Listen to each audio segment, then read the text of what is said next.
Oke, selamat siang rekan investor sekalian. Perkenalkan, nama saya Septian Rizky, seorang praktisi pasar modal dan juga seorang investment spesialis. Dan kembali lagi bersama saya dan topik yang kita bahas pada kesempatan kali ini yaitu terkait fenomena yang terjadi pada beberapa hari yang lalu. Di mana pada beberapa hari yang lalu saham Goto mencatatkan auto reject atas atau ARA sehingga mengalami peningkatan 34,86% di nilai harga sahamnya yang dimana peningkatan tersebut terjadi sangat cepat pada waktu pre-closing market pada tanggal 31 Mei 2023. Lalu pada kesempatan kali ini saya akan coba menganalisa terkait sentimen apa yang menyebabkan Goto bisa melonjak signifikan untuk harga sahamnya sehingga mencatatkan auto reject atas yang membuat IHSG sebelumnya hampir mencatatkan minus sebesar 1% bisa mencatatkan minus hanya sekitar 0,05% di akhir perdagangan yang disebabkan oleh saham Goto yang meningkat sangat signifikan ketika fase pre-closing. Nah, untuk pertama coba kita balik dulu, kita bahas di mana secara umum Goto ini adalah perusahaan yang baru listing di Bursa Efek Indonesia pada tahun 2022 kemarin. Di mana Goto Group ini adalah ekosistem digital terbesar di Indonesia dan misi Goto adalah untuk mendorong kemajuan dengan menawarkan infrastruktur, teknologi, dan solusi bagi semua orang untuk mengakses dan berkembang dalam ekonomi digital. Jadi Goto ini memiliki beberapa bisnis, yaitu diantaranya ada bisnis transportasi on demand, lalu pengantaran makanan, lalu juga ada e-commerce, lalu juga ada jasa keuangan, di mana bisnis-bisnis tersebut dijalankan oleh beberapa perusahaan yaitu ada Gojek, lalu juga ada Tokopedia dan juga ada Goto Financial. Nah, Goto ini sudah menyandang status sebagai perusahaan unicorn dan saat ini Goto memiliki valuasi sekitar 170-an triliun. Nah, itu termasuk kapitalisasi market yang tergolong cukup besar. Dan di mana Goto ini juga produknya memiliki pangsa pasar yang luas, di mana Goto ini sudah menjamur di masyarakat dan secara umum masyarakat pasti sudah pernah menggunakan produk-produk dari Goto ini sendiri. Nah, lalu kalau kita balik lagi ke sejarah perusahaan, di mana perusahaan Goto ini sudah listing pada tanggal 11 April 2022 tahun kemarin. Dan untuk harga sahamnya ketika IPO waktu itu di level 338. Dengan lembar IPO sebesar 40,6 miliar dan total dana IPO yaitu sebesar 13,73 triliun. Dan untuk underwriter pada saat IPO ada 3 perusahaan yaitu PT Indo Premier Sekuritas, PT Mandiri Sekuritas, dan PT Trimegah Sekuritas Indonesia. Nah, balik ke poin awal di mana Goto pada hari Rabu tanggal 31 Mei 2023 kemarin ketika jam buka market jam 9 sampai sekitar jam setengah 4 itu harga masih bergerak cenderung sideways di level 108, 111 dan tergolong pada jam tersebut, yaitu jam 9 sampai jam setengah 4, bisa dilihat untuk grafiknya cenderung pergerakan sahamnya sideways. Nah, ketika memasuki pre-closing, di mana ada transaksi besar yang terjadi secara tiba-tiba, di mana yang menyebabkan harga GoTo menjadi meningkat 34,86% dan mencatatkan auto reject atas pada hari itu. Dan muncul banyak pertanyaan dari beberapa kalangan, apa sih penyebab GoTo tiba-tiba bisa naik sangat cepat dan sangat signifikan dalam waktu hitungan sebentar saja. Dan kalau kita lihat lagi, menurut data di sini, di mana GoTo pada hari itu dibuka di level 110. Dan di mana pada hari itu 31 Mei 2023 tercatat ada volume sebesar 45,94 miliar lembar saham. Dan nilai transaksi yang dicatatkan pada hari itu total 6,44 triliun rupiah. Dan frekuensi pada hari itu yaitu sebesar 54.370 kali. Dan itu menyebabkan saham GoTo pada hari itu mencatatkan auto reject atas. Nah, uniknya di sini, auto reject atas yang terjadi di sini terjadi ketika waktu pre-closing, di mana ada transaksi pembelian yang sangat besar yang dilakukan dan menyebabkan harga melonjak sangat signifikan. Harga saham GoTo menjadi naik di level 147. Nah, kalau kita lihat lagi, pada saat itu juga, menurut data yang kami peroleh, di level 147 tersebut tercatat ada transaksi senilai 5,6 triliun rupiah dengan frekuensi 23.700 kali dan volume 381.000 lembar. Nah, lalu ketika penutupan terjadi, kita bisa lihat data untuk top buyer di sini ada beberapa kode broker yang dipimpin top buyer kode broker ZP sebesar dengan volume sebesar 191.600.000 lembar.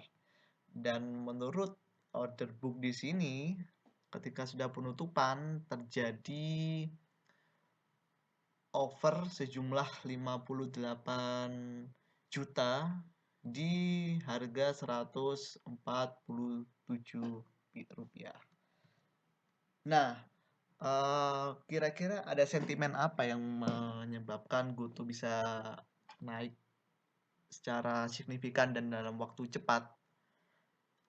Menurut data yang saya peroleh, ada satu kemungkinan yang menyebabkan saham GoTo bisa melonjak naik sangat signifikan, lebih tepatnya pada saat pre-closing, di mana kenaikan tersebut terjadi sangat cepat dan terjadi transaksi pembelian yang sangat besar. Sentimen tersebut yaitu ada erat kaitannya dengan indeks MSCI. Apa sih itu indeks MSCI? Coba kita lihat lagi mengenal MSCI. Jadi MSCI adalah Morgan Stanley Capital International, di mana Morgan Stanley Capital International ini adalah perusahaan penyedia indeks saham dan obligasi yang populer di dunia investasi. Indeks yang diluncurkan MSCI banyak digunakan oleh para pengelola dana sebagai acuan benchmark untuk meracik produk investasi.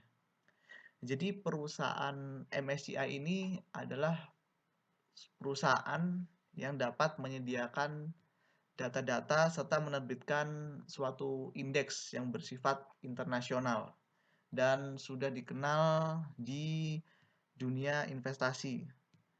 Di mana indeks yang diluncurkan oleh MSCI ini menjadi acuan bagi manajer-manajer investasi untuk mengelola dananya dan menempatkan dananya kepada perusahaan-perusahaan yang masuk dalam indeks MSCI ini.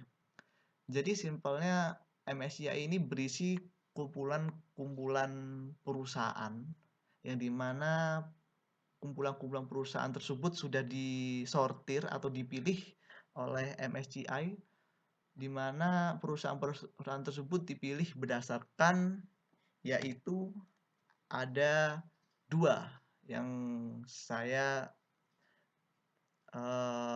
garis bawahi di sini, di mana perusahaan-perusahaan tersebut dipilih berdasarkan satu kapitalisasi pasar dan juga dua mempertimbangkan likuiditas transaksi. Memang ada beberapa pertimbangan lain untuk masuk ke indeks MSCI ini. Jadi suatu perusahaan untuk masuk ke indeks MSCI ini juga mementingkan beberapa termasuk juga kinerja perusahaan. Namun di sini secara garis besar untuk masuk ke indeks MSCI ini dilihat dari dua poin ini, yaitu kapitalisasi pasar dan likuiditas transaksi. Dan GoTo itu sendiri pada tanggal 11 Mei 2023 sudah dipastikan untuk masuk ke dalam indeks MSCI atau istilahnya rebalancing di indeks MSCI.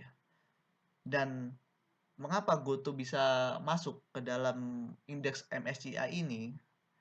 Hal tersebut dikarenakan dua hal ini, kapitalisasi pasar dan likuiditas transaksi. Nah, di mana GoTo ini sendiri berbicara mengenai kapitalisasi pasar, GoTo memiliki kapitalisasi yang sangat besar, rekan investor sekalian, di mana GoTo sendiri kapitalisasi pasar sudah melebihi nilai 100 triliun. Hal tersebut sudah membuat GoTo bisa dibilang adalah perusahaan yang memiliki kapitalisasi pasar yang sangat besar. Itu salah satu pertimbangan GoTo bisa masuk ke dalam indeks MSCI. Lalu yang kedua, likuiditas transaksi. Kalau kita lihat, GoTo ini sendiri untuk likuiditas transaksinya sangat baik rekan investor sekalian. Bisa dilihat di mana GoTo dalam tiap transaksinya, kalau kita lihat menurut data nilai transaksi, volume dan frekuensi transaksi selalu masuk 10 besar di Bursa Efek Indonesia. Dan likuiditas transaksi dari GoTo ini juga tergolong sangat besar. Begitu juga dengan volume, nilai, dan frekuensi yang diperdagangkannya. Nah, itulah yang membuat satu pertimbangan lagi GoTo masuk ke dalam indeks MSCI. Nah, poinnya di sini. Pada 11 Mei 2023 kemarin, GoTo sudah pasti ditetapkan untuk masuk ke indeks MSCI. Dan masuknya GoTo ke dalam indeks MSCI tersebut aktif mulai penutupan 31 Mei 2023. Dan menurut kami ini kemungkinan salah satu penyebab GoTo bisa mencatatkan auto reject atas pada waktu tersebut, di mana terjadi pembelian yang sangat besar pada saham GoTo dikarenakan sentimen masuknya GOTO ke dalam MSCI Index per penutupan 31 Mei 2023 ini. Dan memang kalau dilihat masuknya suatu perusahaan ke indeks MSCI ini merupakan sentimen yang sangat baik rekan investor sekalian, di mana perusahaan yang masuk ke dalam golongan MSCI Index ini dapat dipastikan merupakan perusahaan yang besar dan likuiditas transaksi juga sangat besar. Dan secara umum perusahaan yang berada di dalam golongan indeks MSCI ini memiliki valuasi yang sangat besar. Dan namun memang kalau kita melihat indeks MSCI ini selalu dievaluasi secara periodik, di mana saham-saham perusahaan yang sudah masuk ke dalam golongan MSCI ini bisa juga dikeluarkan atau dimasukkan. Hal tersebut bergantung kepada MSCI itu sendiri. MSCI secara periodik akan melakukan evaluasi terhadap perusahaan-perusahaan yang masuk indeks tersebut, di mana ada kemungkinan suatu perusahaan bisa dikeluarkan atau ada perusahaan kemungkinan bisa dimasukkan kembali ke dalam indeks tersebut, mempertimbangkan yaitu terkait kapitalisasi pasar dan juga likuiditas transaksi. Berikut sehingga GOTO sendiri terkait sentimen tersebut mengalami pembelian yang sangat besar pada waktu tersebut, dikarenakan para fund manager menjadikan GOTO sebagai acuan, dikarenakan GOTO sudah aktif untuk masuk ke dalam indeks MSCI. Nah, menurut data perdagangan terakhir kita lihat GOTO bertengger di level 147, di mana ada over 58 juta, dan untuk bid sebesar total 24,3 juta. Nah, kalau kita lihat dari data ini, kalau analisa dari saya, kemungkinan pada hari Senin besok GOTO kemungkinan akan mengalami penurunan, dikarenakan GOTO di sini kita lihat data terjadi over yang sangat tebal, yaitu sebesar 58 juta. Dan terkait hal ini, apakah yang menjadi pertanyaan, apakah GOTO sendiri bisa akan terus masuk ke dalam kategori indeks MSCI ini? Karena apabila GOTO bisa mempertahankan pertumbuhan kinerjanya, di mana pertumbuhan kinerja GOTO sampai laporan kuartal 1 kemarin kalau kita lihat terjadi perbaikan pertumbuhan walaupun masih mencatatkan rugi, namun ada perbaikan yang lumayan signifikan di probabilitasnya. Dan juga kita melihat untuk GOTO sendiri ini sekarang sedang berfokus kepada pengejaran laba, di mana GOTO sendiri juga sudah melakukan beberapa efisiensi, dan kemungkinan menurut order book yang telah terjadi di sini, GOTO kemungkinan bisa suatu saat nanti harga sahamnya naik lebih tinggi lagi, dengan catatan perusahaan ini bisa terus konsisten meningkatkan kinerjanya dan terus bertumbuh efisiensi, dan pada akhirnya bisa mencatatkan laba. Nah, itu tadi sekian sedikit analisa dari saya. Untuk analisa-analisa selanjutnya nanti juga akan saya paparkan dan ditunggu untuk analisa dan paparan selanjutnya rekan-rekan investor sekalian. Sekian, terima kasih.